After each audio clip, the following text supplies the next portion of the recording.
हाँ जी, हमारा next topic है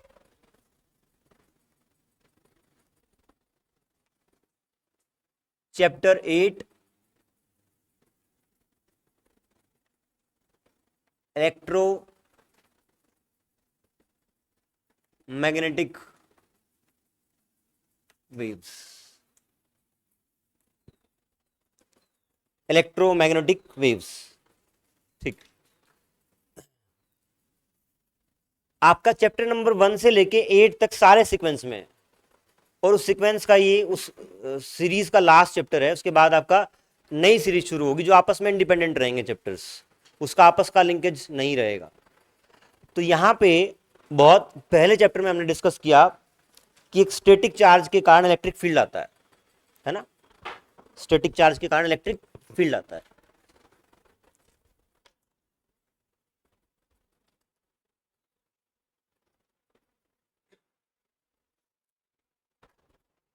तो पहला पॉइंट आप नोट डाउन कर सकते हैं, इंट्रोडक्शन इस चैप्टर का ये, स्टैटिक चार्ज प्रोड्यूस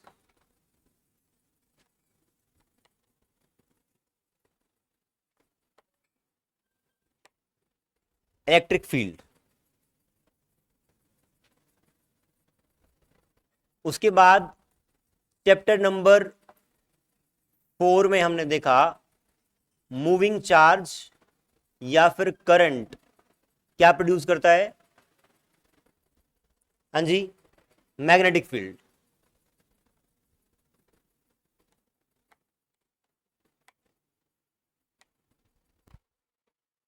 फिर चैप्टर नंबर 6 में हमने देखा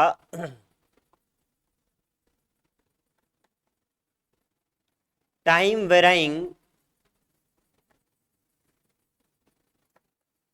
मैग्नेटिक फील्ड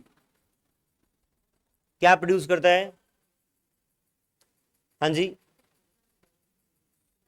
हाँ, इंड्यूस्ड ईएमएफ भी बोलते हैं उसको आप, और आपको उसको इलेक्ट्रिक फील्ड भी बोल सकते हैं, इलेक्ट्रिक फील्ड।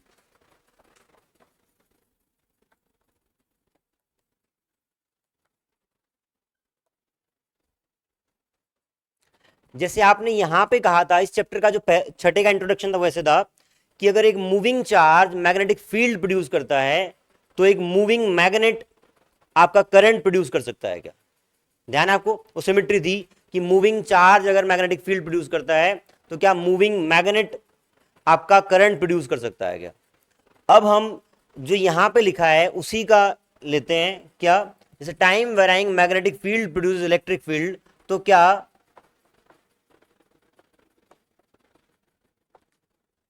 टाइम वेराइंग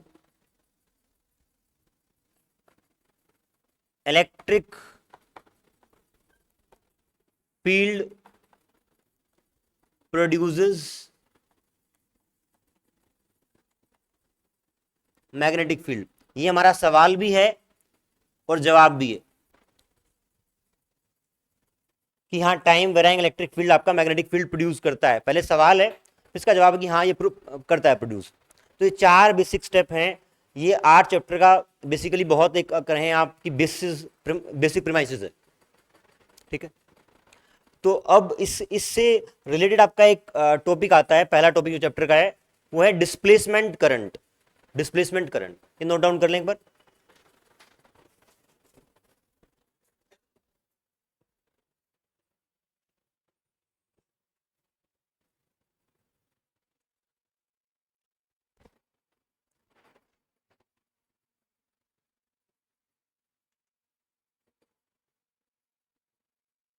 थोड़ा फास्ट लिखेंगे। कशी का हो गया, जल्दी करें बेटा।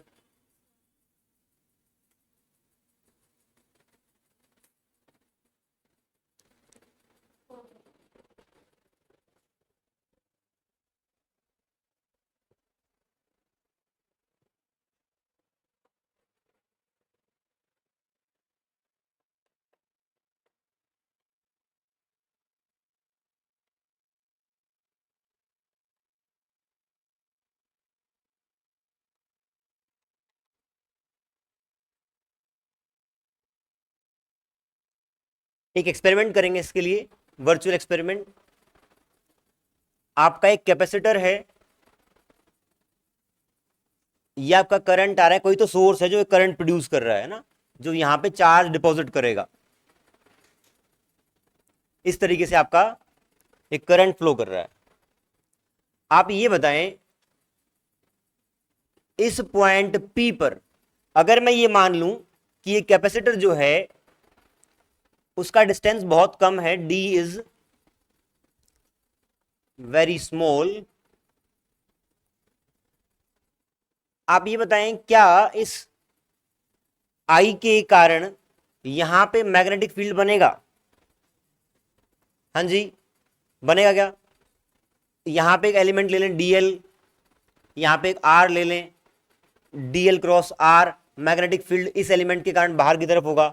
ऐसे सारे एलिमेंट्स के कारण यहां ले लें एक DL, R आपका ये हो जाएगा, तो DL cross R magnetic field बाहर। तो सारे एलिमेंट्स का के कारण P पॉइंट पे मैग्नेटिक फील्ड होगा। और एक छोटा सा रीजन है जहां पे आपका करंट नहीं है, और इसको मैंने बहुत छोटा मान लिया, तो अप्रोक्सीमेटली मैं मान सकता हूं कि ये एक इनफाइनाइट वायर है। इनफाइनाइट वायर के कारण magnetic field is mu naught I upon 2πr। R क्या होता है? ये दूरी R होती है। हमने एम्पियर सर्किट लॉ से डिराइव किया था, आपको ध्यान हो तो? ध्यान है?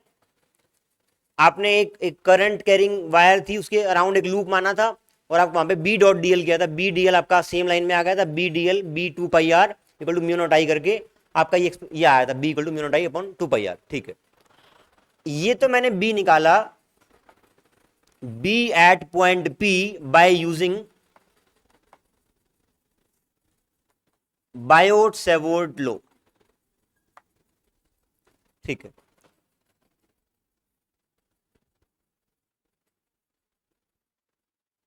इसी पॉइंट पे सेम एक्सपेरिमेंट आपका, करंट I फ्लो कर रहा है, कैपेसिटर है, इस पॉइंट पे मैं निकालना चाहता हूं magnetic field by using ampere circuit law. तो मैंने क्या किया, एक लूप सेलेक्ट किया R रेडियस का। आपका एम्पियर सर्किट लॉ होता है B dot DL mu naught I enclosed. जो आपने यहां पे लूप लिया है, क्या उसके अंदर से कोई करंट पास कर रहा है? आपका करंट यहां तक तो है, फिर यहां भी है, इसके थ्रू पास नहीं कर रहा।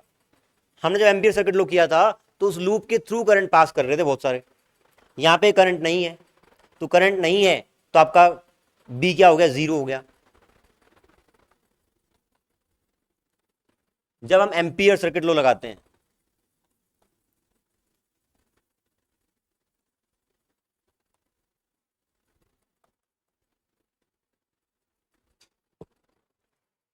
एक ही पॉइंट पे दो अलग अलग मेथड्स को यूज करके मैग्नेटिक फील्ड अलग अलग आ गया, इसका मतलब कोई ना कोई सा फॉर्मूला गलत है ना?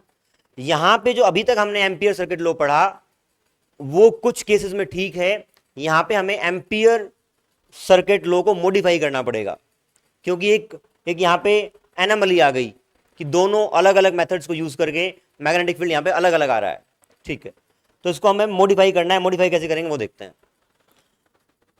आप ये बताएं, जब ये करंट आ रहा है तो यहां पे लगातार चार्ज डिपॉजिट हो रहा होगा, और यहां पे नेगेटिव चार्ज, इस पॉजिटिव नेगेटिव चार्ज के कारण क्या यहां पे इलेक्ट्रिक फील्ड बन रही होगी? इलेक्ट्रिक फील्ड बन रही होगी। इलेक्ट्रिक फील्ड के साथ आपका इलेक्ट्रिक फ्लक्स भी एसोसिएटेड होगा।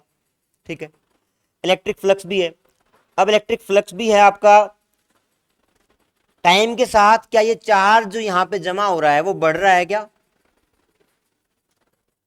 चार्ज अगर बढ़ रहा है तो इलेक्ट्रिक फील्ड भी बढ़ रही होगी, इलेक्ट्रिक फ्लक्स भी बढ़ रहा होगा। तो क्या time dependent, time varying electric flux है यहां पे? आपका जो एम्पीरियन सर्किट लूप है उसके थ्रू आपका कन्वेंशनल करंट तो पास नहीं हो रहा, बट आपका time varying electric flux pass जरूर हो रहा है। अगर कैसे ना कैसे करके जो वहां पे आपका म्यू नॉट आई है, वहां वाला टर्म जो ये आपका टाइम वेराइंग इलेक्ट्रिक फ्लक्स है, इसके बराबर हो जाए, तो आप इसको मॉडिफाई कर देंगे कि यहां पे जो करंट है सिर्फ कन्वेंशनल करंट नहीं होता, बल्कि एक करंट और होता है आपका। ठीक है, तो देखते हैं कि यहां पे जो ये टाइम वेराइंग इलेक्ट्रिक फ्लक्स है उसकी वैल्यू कितनी है, टाइम के साथ कैसे वेरी कर रहा है। ठीक है, सबसे पहले at any time T charge on capacitor is Q. आप बताएं इलेक्ट्रिक फील्ड की वैल्यू क्या होगी। Area of capacitor is a, area है कैपेसिटर का। तो आप बताएं electric field between these two plates क्या होगा। अगर चार्ज क्यू है, इसका कैपेसिटेंस की रिक्वायरमेंट नहीं इलेक्ट्रिक फील्ड निकालने के लिए, अगर कहीं पे रिक्वायरमेंट है तो सी मान लेना। आपको बताना electric field in between these two plates कितना होगा। हाँ जी, खुल के बताएं। हाँ जी, आपका इलेक्ट्रिक फील्ड का फॉर्मूला होता है sigma bye epsilon not. Single infinite sheet का होता है सिग्मा बाय 2 एप्सिलॉन नॉट। यहाँ पे दो शीट हैं, एक प्लस एक माइनस, दोनों का एक साइड आएगा, तो सिग्मा बाय एप्सिलॉन नॉट होगा। तो electric field is basically sigma bye epsilon not. Sigma क्या है, चार्ज पर यूनिट एरिया। इस टाइम टी पर चार्ज आपका क्यू है, एरिया ए है, ये आपका इलेक्ट्रिक फील्ड हो गया। इलेक्ट्रिक फ्लक्स क्या होगा, आप साथ के साथ लिखते रहें कि ये इलेक्ट्रिक फील्ड है, ये इलेक्ट्रिक फ्लक्स है। Electric flux is E dot, वैसे तो आपका एरिया वेक्टर का डॉट होता है, बट यहां पे इलेक्ट्रिक फील्ड भी ऐसे है और आपका जो एरिया वेक्टर बनेगा वो भी ऐसे है। तो ई ए हो जाएगा, ई ए करेंगे तो आपका ई की वैल्यू ऊपर से पुट करेंगे, तो ये आपका होगा Q by epsilon not.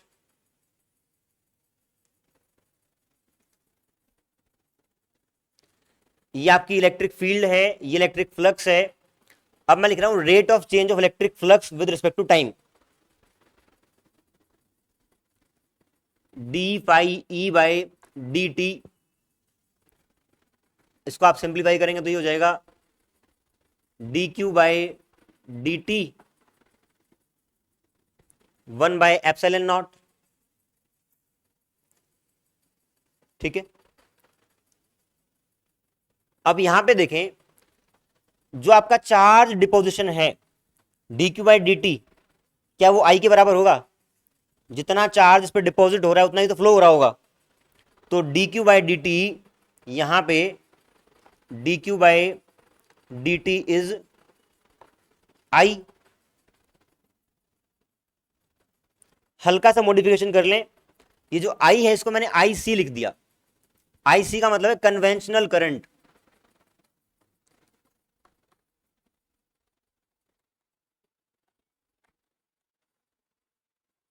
Conventional current या फिर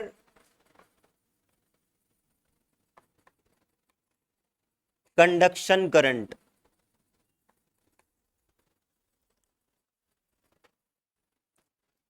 ये आपका आईसी है,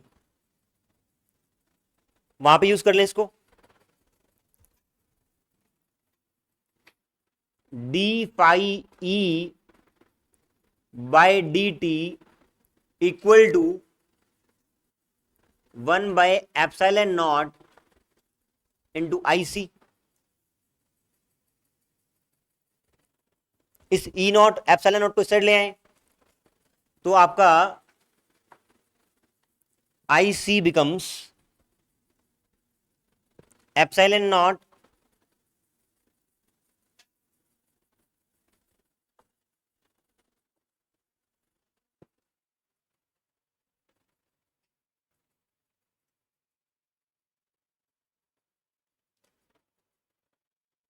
देखिए आप rate of change of electric flux multiplied by epsilon naught is equivalent to current. ठीक है, यहां पे ध्यान से देखिए, अगर इसकी थिकनेस मैंने बहुत छोटी ली है तो डेफिनेटली बायोट सेवोट लो वाला फॉर्मूला सही है, एक्सपेरिमेंटली भी चेक किया गया है, मैग्नेटिक फील्ड यहां पे यही आएगी। तो बस ये देखना था कि इस फॉर्मूले में क्या चेंज किया जाए, इस फॉर्मूले में क्या चेंज किया जाए। वहां से हमें पता लगा कि rate of change of electric flux with time multiplied by epsilon naught is equivalent to current. ठीक है, तो ये जो टर्म बनी इसको बोल दिया गया displacement current. This term is, यहां लिख रहा हूं, this term is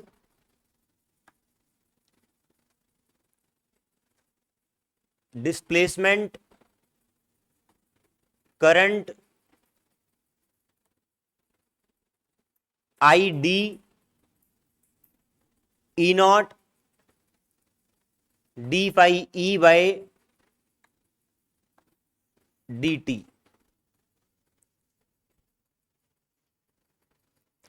displacement current I d equal to rate of change of electric flux multiplied by epsilon naught. ठीक है यहां तक?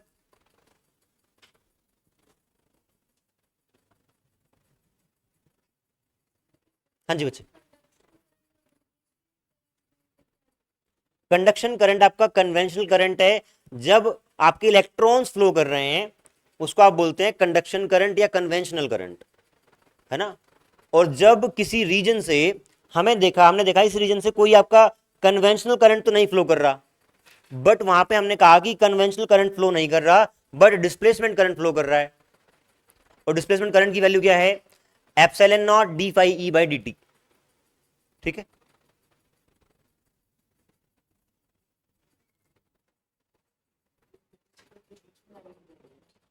हाँ जी, आईडी यहां से आएगा। हाँ हाँ हाँ, डन।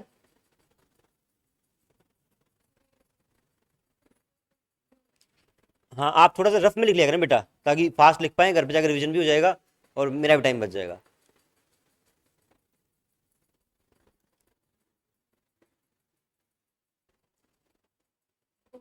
हो गया?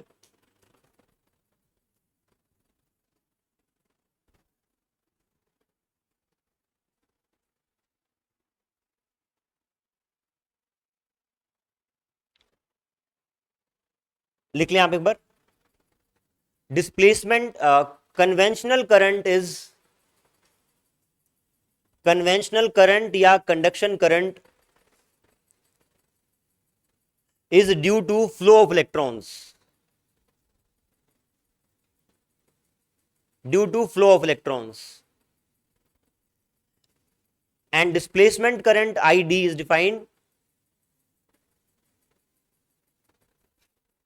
displacement current is defined as rate of change of electric flux, rate of change of electric flux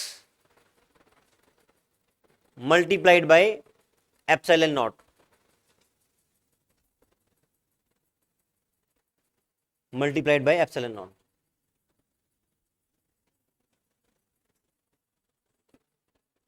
अब यहां पे हम लिख रहे हैं मोडिफाइड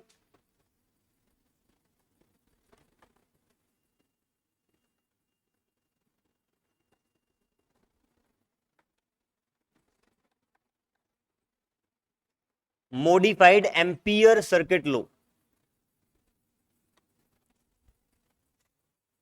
डिस्प्लेसमेंट करंट से अगला टॉपिक मान लें चाहे तो, या फिर उसी का पार्ट भी मान सकते हैं। मोडिफाइड एम्पियर सर्किट लो, जो हम पहले पढ़ते आए थे वो था b dot d l equal to mu naught. जो आपका वहां पे करंट हम यूज कर रहे थे वो आपका कन्वेंशनल करंट था, कंडक्शन करंट था। अब यहां पे आज के बाद जब हम एम्पियर सर्किट लॉ को यूज करेंगे तो it will be mu naught I c plus I d, I c plus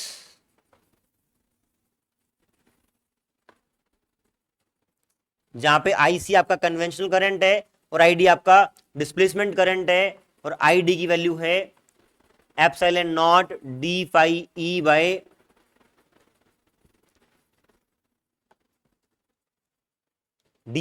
dt।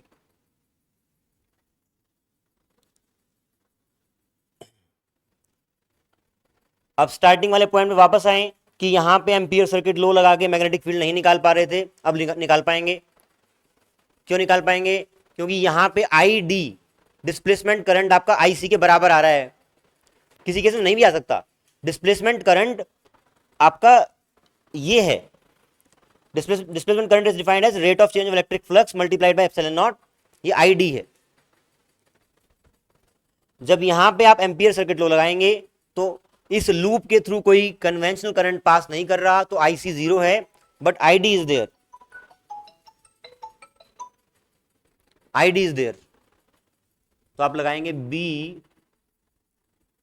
Dot DL equal to mu naught IC plus ID। आप कहेंगे कि IC यहां पे 0 है इस पर्टिकुलर केस में,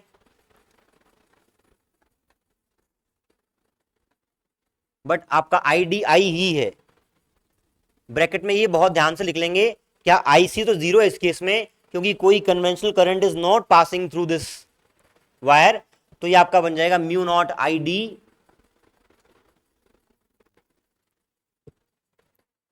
बट ये जो ID है ये IC के बराबर ही है इस केस में, पर्टिकुलर केस में आपका ID IC के बराबर में ही है। तो आपका यहां पे magnetic field will be mu naught I by 2 pi R, जो आपने वहां निकाला था इस केस में B equal to mu naught I by 2 pi R, वही यहां भी निकल के आ गया है आपका। तो अब एम्पियर सर्किट लो में कोई एनोमली नहीं है, ना बायोट सेवर्ट लो से भी सेम आया और इससे भी सेम आया। ठीक है, ये आपका डिस्प्लेसमेंट करंट और मॉडिफाइड एम्पियर सर्किट लो हो गया है इस। हाँ जी बताएं। यहां पे जो आपका ID था डिस्प्लेसमेंट करंट, ये वाला वो IC कन्वेंशनल करंट IC या फिर उसको I कहें, उसके बराबर ही है। तो आपका ID जो है यहां पे वो I ही है, इसलिए सेम आ गया।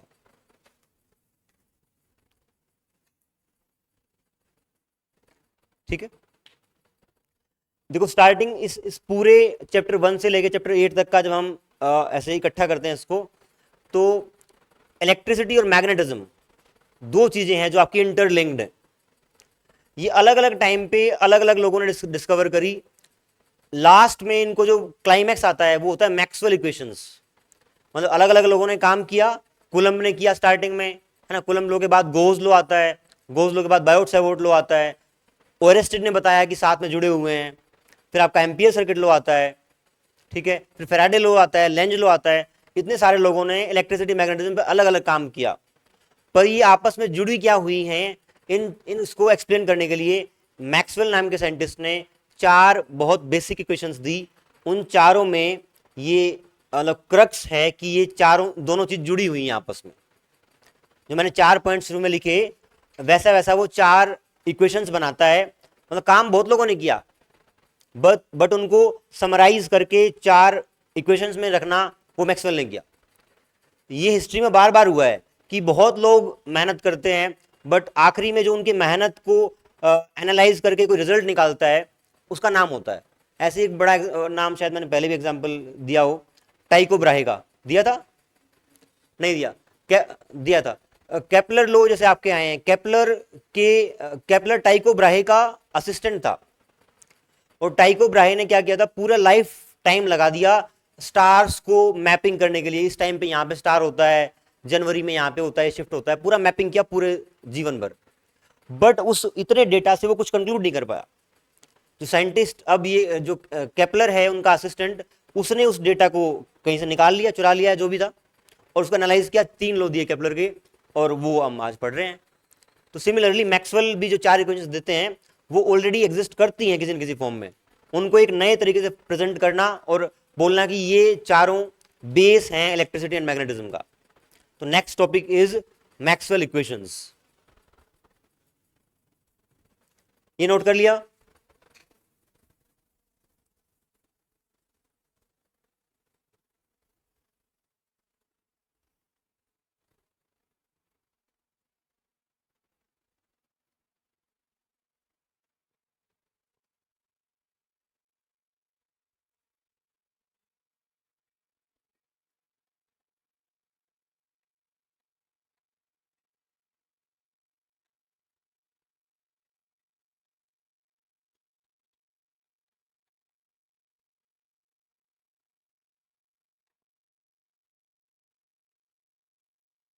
मैक्सवेल की पहली इक्वेशन जो उसने दी वो आपकी गोज लो से ही दी।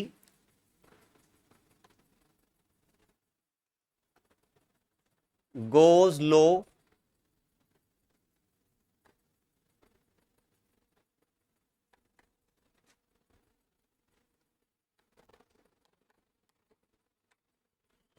एग्जैक्टली वही लो उठाया। उसने बोला e dot d s is equals to q in upon epsilon naught. ये आपकी मैक्सवेल की पहली इक्वेशन है जो ऑलरेडी एग्जिस्ट करती है। गोज लो ही आपका मैक्सवेल की पहली इक्वेशन है कि एक स्टैटिक चार्ज के कारण इलेक्ट्रिक फील्ड बनता है, जो हमने बात अभी करी थी। Second,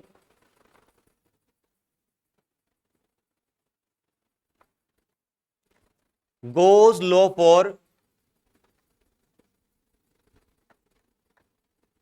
magnetism. Goes low for magnetism आपने पढ़ा बी डॉट डी एस कितना आया था? हाँ जी, 0 आया था। बाकी लोग बताएं 0 आया था क्या? कैसे आया था?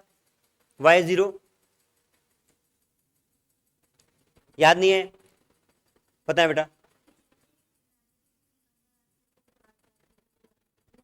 हाँ, b dot d s is nothing but b dot d s का integral over the close surfaces net magnetic field lines passing through a closed Gaussian surface. और जितनी एंटर करेंगे उतनी एग्जिट करती है इस केस में, क्योंकि क्लोज लूप फॉर्म करता है। तो बी डॉट डी एस का क्लोज इंटीग्रल 0 आता है। ये आपकी मैक्सवेल की सेकंड इक्वेशन है।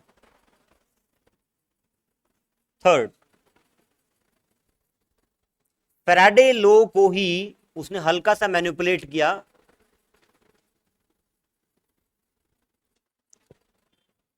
फैराडे लॉ या लेंज लॉ मिला के जो बना था उसी को उसने थोड़ा रीअरेंज किया।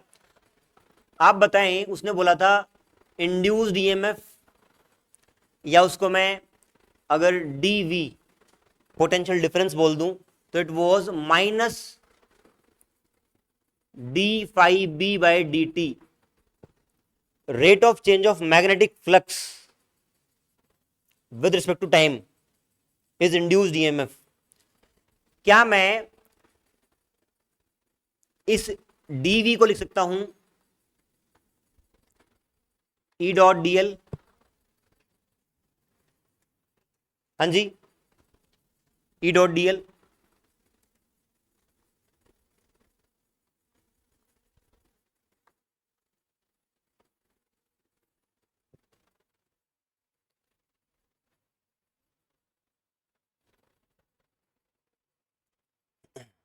अगर एक रीजन में, एक मान लीजिए ये रीजन आपका, इस रीजन में मैग्नेटिक फ्लक्स टाइम के साथ वेरी कर रही है, तो यहां पे आपकी एक हाइपोथेटिकल बैटरी मान लें, या मान लें कि एक इलेक्ट्रिक फील्ड ऐसे क्लोज लूप में बन रहा है। ये E dot DL is nothing but electric field जो क्लोज लूप में बना है उसके कारण जो पोटेंशियल डिफरेंस आया वो है। यहां पे बनने वाला इलेक्ट्रिक फील्ड और इलेक्ट्रोस्टैटिक के अंदर जो बना था उन दोनों में अंतर था। क्या अंतर था? कौन बताएगा? इलेक्ट्रिक फील्ड मैंने बहुत स्ट्रेस देके लिखवाया था कि इस इलेक्ट्रिक फील्ड में और उसमें अंतर है। Electric field due to electrostatics and electric field formed due to changing magnetic flux. बताएं क्या बोल रहे हैं? हाँ, पहले वाला केस में जब आप इलेक्ट्रोस्टैटिक के कारण इलेक्ट्रिक फील्ड बना था, वो आपका कंजर्वेटिव फील्ड था, तो work done across the close loop वो जीरो। यहां पे आपका जो इलेक्ट्रिक फील्ड बन रहा है वो एक ही डायरेक्शन में है। तो जब ई डॉट डी करेंगे, जब उस इलेक्ट्रिक फील्ड के कारण वर्क डन निकालेंगे तो वो जीरो नहीं आता, ऐड होता है। तो सारा ऐड हो गया, तो जो यहां पे पोटेंशियल डिफरेंस बनाया वो ई डॉट डी से निकल के आता है। बताइए पॉइंट समझ में आया क्या, नहीं आया? जो आपका electrostatic, for example charge Q है, इस इलेक्ट्रोस्टैटिक्स में ये तो पता है कि ये कंजर्वेटिव फोर्स है। कंजर्वेटिव फोर्स का मतलब है अगर मैं किसी पार्टिकल को यहां से उठा के कहीं और ले जाके वापस यहीं ले आऊं, तो net work done by electric field will B zero. क्यों? क्योंकि आप देखें यहां पे जब होगा तो इलेक्ट्रिक फील्ड ऐसे है और डिस्प्लेसमेंट ऐसे है, एक्यूट एंगल बन रहा है, ई डॉट डी एस करेंगे तो पॉजिटिव आएगा। लेकिन कई ऐसे भी जगह होंगी, फॉर एग्जाम्पल यहां पर डिस्प्लेसमेंट ऐसे है, इलेक्ट्रिक फील्ड ऐसे है, तो ई dot d S work done by electric field किसी पार्ट में पॉजिटिव होगा, किसी में नेगेटिव होगा, और यहां पे आके जीरो हो जाएगा। ठीक है, तो यहां पे अगर मैं कभी बोल दूं ई dot d L over closed loop electrostatics के केस में, तो it will B zero. E dot d L क्या है? Work done by electric field. Electric field is force experienced by unit positive charge and DL is displacement. तो आपका ये work done है, आप वहीं पे आ जाएंगे तो नेट वर्क डन जीरो करना पड़ता है। तो ई dot d L is zero for electrostatics. जब आपका इलेक्ट्रिक फील्ड, इलेक्ट्रोस्टैटिक्स के केस में डिस्कस कर रहे हैं, जब आपका मैग्नेटिक फ्लक्स बदल रहा है टाइम के साथ, तो आपने ये तो कहा यहां पे एक इंड्यूस्ड ईएमएफ बनता है। Induced EMF is nothing but A hypothetical battery. अगर ऐसे फ्लक्स बढ़ रहा है तो एरो को उल्टा कर लें, अगर फ्लक्स ऐसे बढ़ रहा है तो इस बढ़ती फ्लक्स को अपोज करने के लिए वो करंट ऐसे चलाएगा। मैंने ये कहा था कि वहां पे अगर लूप हो ना हो कोई दिक्कत नहीं है, बट एक हाइपोथेटिकल बैटरी हमेशा रहेगी। आपका अगर फ्लक्स चेंज हुआ इस रीजन में, यहां पे लूप है नहीं उससे फर्क नहीं पड़ता, फ्लक्स चेंज हुआ तो एक हाइपोथेटिकल बैटरी जरूर लग जाएगी। और हाइपोथेटिकल जो बैटरी लगेगी, बैटरी के कारण आपको पता इलेक्ट्रिक फील्ड बनता है, तो इस बैटरी के कारण जो इलेक्ट्रिक फील्ड बनेगा वो आपका ऐसा बनेगा। अगर यहां पे वायर होती तो आपकी वो करंट कैसे चला देती, है ना? तो आपका जो ये इलेक्ट्रिक फील्ड बना है, ये वाला electric field closed loop form करता है। क्लोज लूप फॉर्म करने का मतलब है अगर यहां से स्टार्ट हुआ तो उसकी direction across the loop same रहती है यहां तक। अगर सेम रही तो ई ऐसे है, डीएल भी ऐसे है, ई ऐसे है, डीएल भी ऐसे है, ई डीएल सब जगह जुड़ जाएगा, वापस आके नेट यहां पे कुछ बन जाएगा। वो आपके बैटरी, हाइपोथेटिकल बैटरी का इंड्यूस्ड ईएमएफ के बराबर होगा। याद रख लेंगे अब क्या इलेक्ट्रोस्टैटिक्स में जो इलेक्ट्रिक फील्ड है वो उसका integral over the close loop is zero because it is conservative. और यहां पे electric field close loop form करता है, डायरेक्शन सेम रहती है, ई डॉट डी एल जीरो नहीं होता बल्कि इंड्यूस्ड ईएमएफ के बराबर होता है।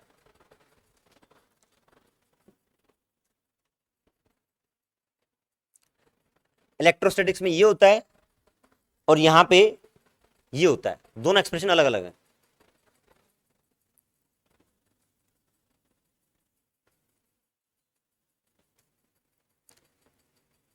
मैक्सवेल ने बस फैराडे लॉ को सजा के लिख दिया, है ना, सजना है मुझे सजना के लिए, उस टाइप से। Fourth, modified Ampere circuit law.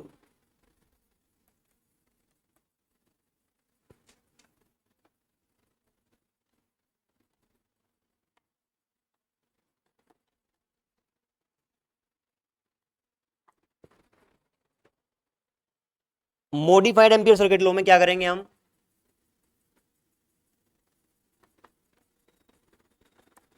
B dot d l equal to mu naught I c plus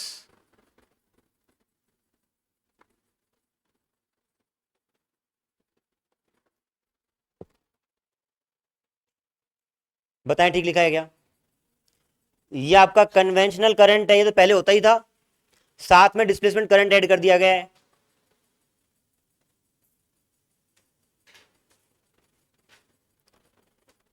तो ये आपका मॉडिफाइड एम्पियर सर्किट जो लो है, ये मैक्सवेल की चौथी इक्वेशन है।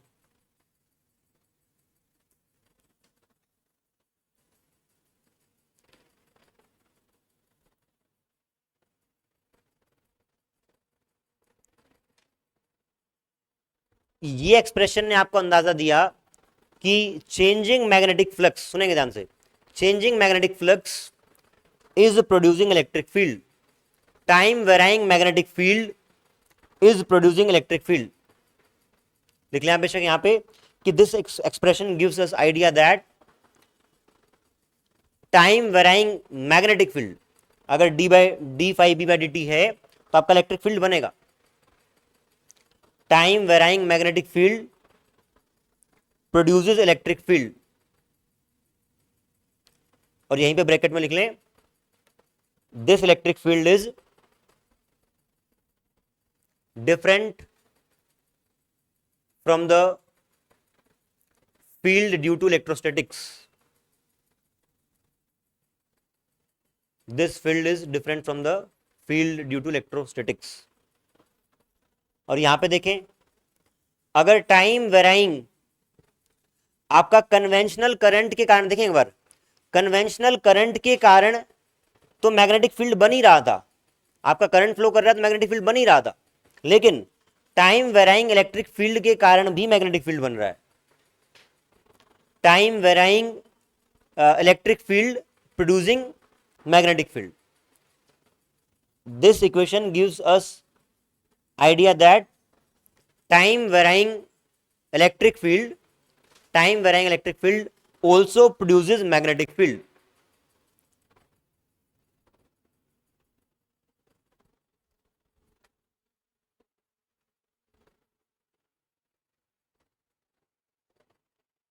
ठीक है, तो दो तीन टॉपिक हमने किए, क्या क्या? पहला आपका डिस्प्लेसमेंट करंट, उसी में मॉडिफाइड एम्पियर सर्किट लो, और फिर आपका मैक्सवेल फोर इक्वेशंस। आप बता दें एक बार हर्ष कि बेसिकली डिस्प्लेसमेंट करंट क्या होता है?